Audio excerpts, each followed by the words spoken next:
Ladies and gentlemen, Kristi Noem will ask President Trump, almost certainly for the Insurrection Act, if mayhem and chaos continues and Democrats in Minnesota give tacit approval, or it's been reported that they're giving tacit approval. So we don't know for sure if they're giving any okay on the ground, but people are risking their lives despite the fact that Biden had a 10-year high in deportations.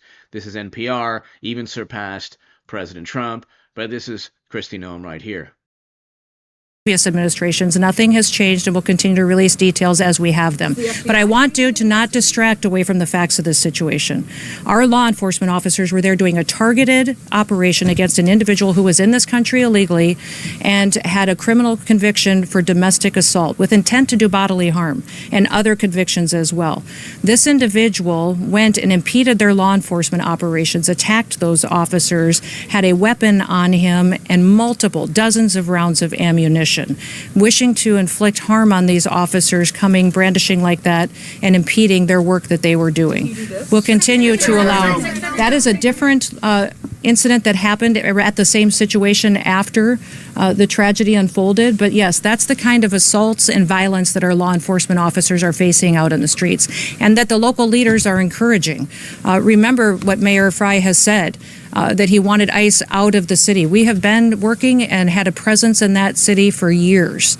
We are there to enforce the law and to make sure that the public is safe. Just since we have been there, we have arrested thousands of individuals that have criminal convictions and are in this country illegally and gotten them off the streets of Minneapolis. The two things that we've asked the mayor and the governor for is that they would partner with us, and before they let somebody dangerous out of their jails, that they would let us know so we can deport them out of our country. I do not know why they continue to choose the side of lawbreakers, criminals, murderers, and rapists over the citizens of Minneapolis. And this situation that we have today is a tragedy that we don't have to have.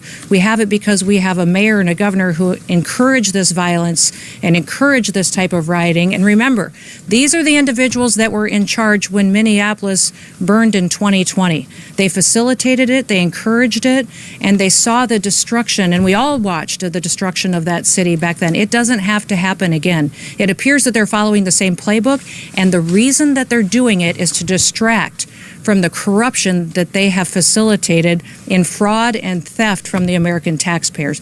Tens of billions of dollars they have been funneled into criminal pockets and stolen from vulnerable people that needed these programs to take care of their children, to go out and provide services to individuals that were developmentally disabled, people that needed programs that the federal government has to take care of those that are less fortunate and need it. And instead, Governor Walz and Mayor Fry allowed that kind of theft to continue, and now they want to perpetuate violence against our law enforcement officers to cover it up. So, God forbid, if this continues, Kristi Noem will be part of the process, almost certainly, of asking the president for the Insurrection Act to be declared in Minnesota. Hit subscribe to this channel right now.